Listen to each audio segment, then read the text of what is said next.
प्रिय मित्रों, आइए आज के द्वितीय दिवस की बैठक में प्रवेश करें।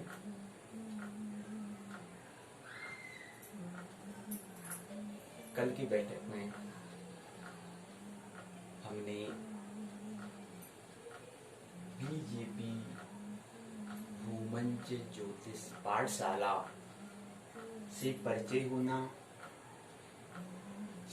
हुए और इसकी समय सारणी के बारे में, और हमने जो YouTube चैनल है उसके लिए हमने आभार प्रकट किया। इस पर हमने मुख्य 3 बिंदु पर हमने कल की हमने चर्चा की। आइए आज हम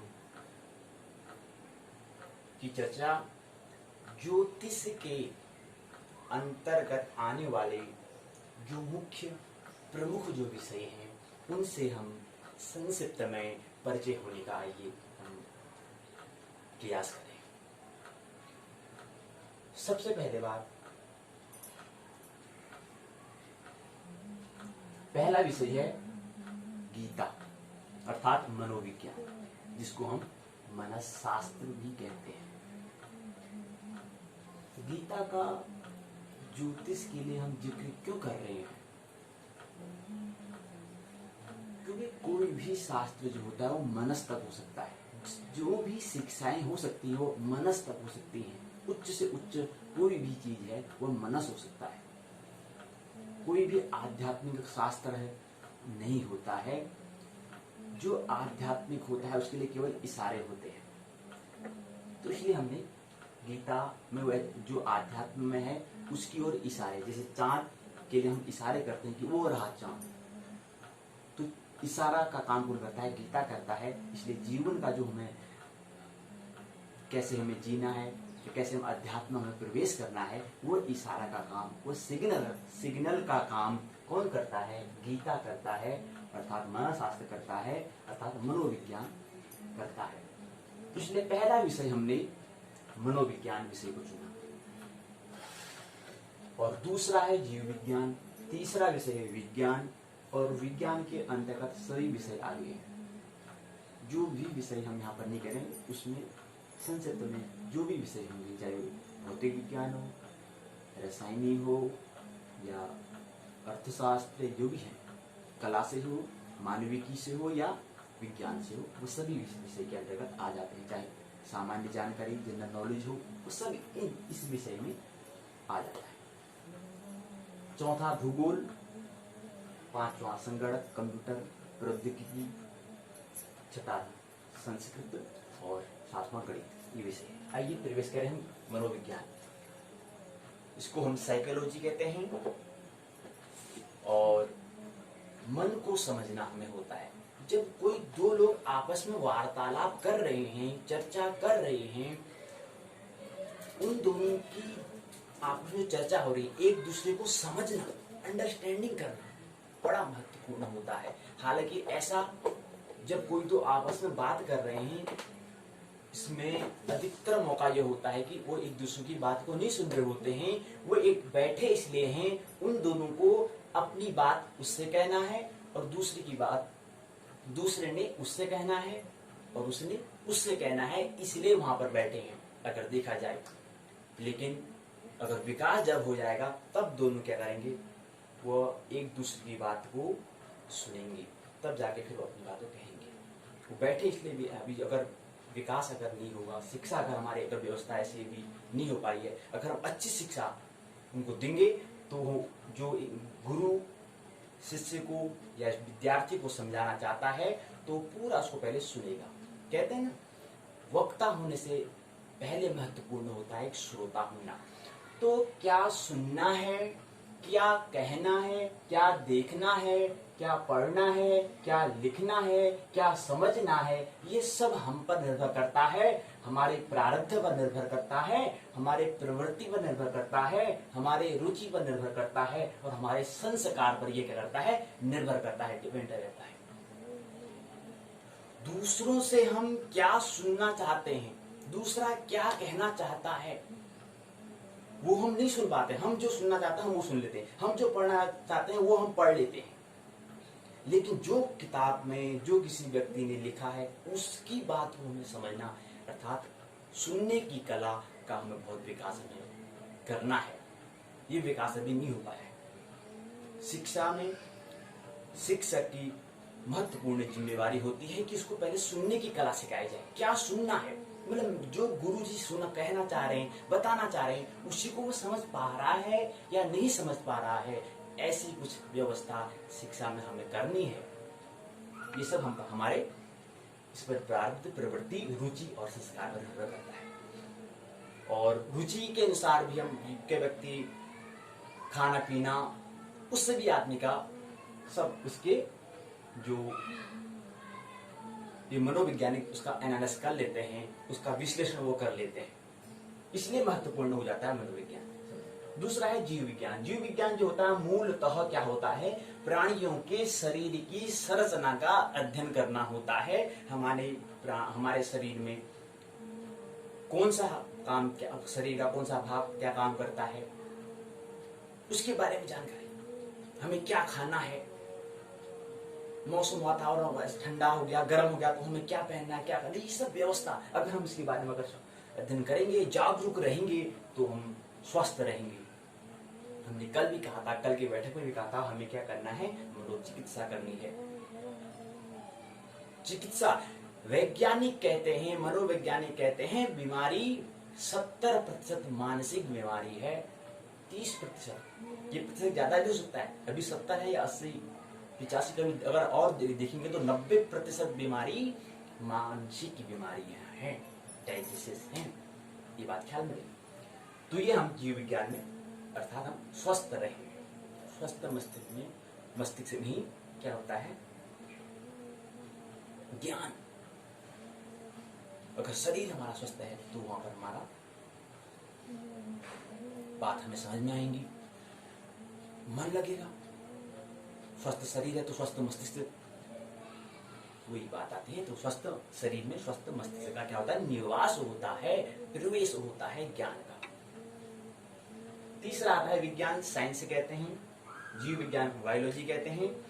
और विज्ञान तो ये क्या है, प्रकृति का अध्ययन होता है। हमने पहले भी कल भी हमने बात बताया था कि विज्ञान क्या है, कार्य और कारण। क्या कार्य कारण के बीच में उसकी खोज करना होता है, अर्थात जो विज्ञान है वह क्या है, मूलतः अतीत की खोज है। और कार्य और कारण इसके बीच में क्या करना होता है, इसको खोज करनी होती है, शोध करना होता है। कार्य और कारण के बीच खोज को ही हम क्या कहते हैं, शोध कहते हैं, रिसर्च कहते हैं। तो प्रत्येक व्यक्ति को, चाहे वो विद्यार्थी हो या न हो, शोध करना अनिवार्य है। ठीक है, तो इसी बात हमने कर ली विज्ञान। भूगोल, ज्योग्राफी जो होता है, ज्योग्राफी में क्या होता है, जो हमारी वसुधा भूमि है उसकी संरचना के बारे में, उसका सौंदर्य, वृक्षों के बारे में, कहाँ नदी है, कहाँ तीर्थ स्थल हैं, कहाँ मंदिर हैं, ये चीजों के बारे में अध्ययन, वहां के बारे में भ्रमण करने जाएंगे, वहां यात्रा, तो ये चीज के बारे में सब क्या होती है, संरचना सब हमें पता हमारे मस्तिष्क में होना चाहिए। तो वहां पर हम सोच जाएंगे तो हमें अच्छा लगता है, उसके बारे में पूरी जानकारी से पूरा जो अध्ययन किया जाता है वह भूगोल में, ज्योग्राफी में किया जाता है। उसके बाद संगणक है। संगणक क्या एक माध्यम है, आजकल तकनीकी का, प्रौद्योगिकी का हमें सहारा लेना होगा। पहले ऐसी व्यवस्था नहीं थी, अब ऐसी व्यवस्था है तो हमें भरपूर उसका सहयोग लेना चाहिए।